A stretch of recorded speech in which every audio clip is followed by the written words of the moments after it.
Hey everyone, Matt Pisarcik from Razor Emporium. Part of our video series of Lather Up is to kind of show you behind the scenes of some of the cool things we do at Razor Emporium. Today's video shows you kind of some of the assembly process of a Rex Konsul Double Edge Safety Razor. Check it out. So we're just going to dive right into this. This isn't going to show every single process, but this is more like the finishing and assembling processes. This guard has already been tumbled and passivated and even sandblasted on the bottom side, and it's now getting laser engraved. So I'm happy that we can do these in real time and, you know, in our shop, and have to send it out. And the other major factor of having the laser engraver is having the ability to serial number.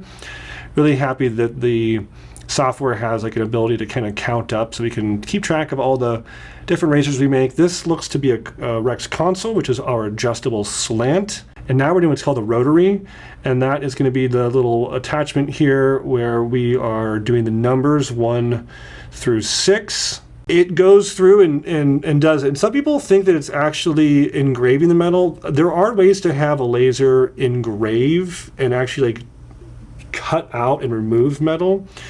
This is what's more of called marking, and it's actually putting a carbon deposit onto the metal surface. Again, the engraving process is possible with this machine. So you can see all the pieces here are all laid out. So now we're going to bring it over to like a press fit machine, and we're actually going to kind of line up these two jaws of this vise and use it to kind of press fit in this threaded component into the tray.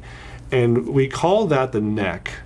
So the neck gets pushed in, and this is more or less just having two jaws go together, and there you go. Get some of these parts lined out. Now the tray comes down inside of that. The adjustment nut goes on there. Now this is what we call a sub-assembly, and this is where we actually establish where the red dot goes. We just mark it at that line in between 6 and 1. We call that alpha and omega because it's the beginning and the end of the 360-degree rotation of the adjustment nut, and we want to make sure that it starts and stops right there, and it's done one at a time. We can't do it in bulk. We can't just make a bunch of red dots already drilled. So we have this little tiny mill set up with a little cullet, and it's going to kind of squeeze that nut, and then we have the drill coming down with just the right size bit, and everything's kind of preset. So like there's a stop on the mill, so it kind of squeezes it and brings it up into position, start the mill up, and then that depth is preset. As Emily comes down, she just bottoms it out. She doesn't have to worry about going too deep, and it's the exact right depth that we've predetermined. This is doing another similar press fit operation. This is putting in a threaded kind of insert into the handle, and that is another way that we do things different than other makers who make similar Gibbs-inspired razors, is that we actually have a threaded insert that goes in our handles so that, again, that handle is clocked to stop and be tight right there at the top. If not, if you made the handle with the thread in there, you could have it thread all the way up, and it could maybe be too tight, and now it will prohibit the travel of that adjustment nut. Emily's now using a nylon jawed vise to grip the handle without it doing any damage to it, and she's just putting that handle on with a good amount of force. She's tightening the head with a good amount of force. We've gone back and forth with using Loctite for that final assembly. Sometimes we put a single drop of Loctite on the thread. If we've done that, we've always used the weakest Loctite possible, and it's not because we don't want to lock the customer out of disassembling the razor. It's more of we want to make sure that the customer experience is not going to be bad. Years ago when we first prototyped the Ambassador, I used to hand like the first prototypes to customers in my lobby and like watch them hold it. And half the time as they were trying to disassemble it, they would accidentally take the entire handle off. And before you know it, they had all these pieces in their hands. They had no idea to put it back together.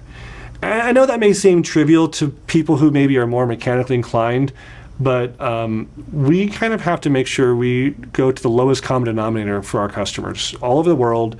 And guess what? If we have somebody who takes it apart and can't figure out how to put it back together, we are now having to pay for international shipping both ways just to reassemble it. And I know it sounds ridiculous, but we've had to do it a lot. Here Emily goes. Again, we're just using right off the shelf from a hobby store red enamel tester's paint. Just the bright red, you know, it's like fire truck red or whatever, like just the standard red color is. And she's just going to use a toothpick and just fill it in, that little dimple that she milled. and just wipe off the excess, and it dries inside, and it's good for years. And if it comes out, you can spend $3 at your hobby store and fill it in again. You can see how fast and easy it is. Now Emily's just going to kind of make sure that everything works. Right after assembly, sometimes things are just tight, so she's just making sure that the mechanism's moving and the blade trays is adjusting properly. Nothing's got bound up or overly tightened, and obviously she's wanting to make sure that final assembly for the customer is as good as possible. So here we are with that, and we're just kind of looking at the bottom, that engraving. That's what we got. Hope you enjoyed that assembly video. Well, I hope you guys enjoyed today's video about how we do some of the Rex assembly. The Konsul's a phenomenal razor. I've been loving to use it for years, and now you can see how we put them together. If you have any questions about how to take care of your Rex razor or anything else razor related, tell me below in the comments. I want to hear from you guys. Thanks so much for checking out Razor Emporium, and we'll see you next time for all things vintage shaving.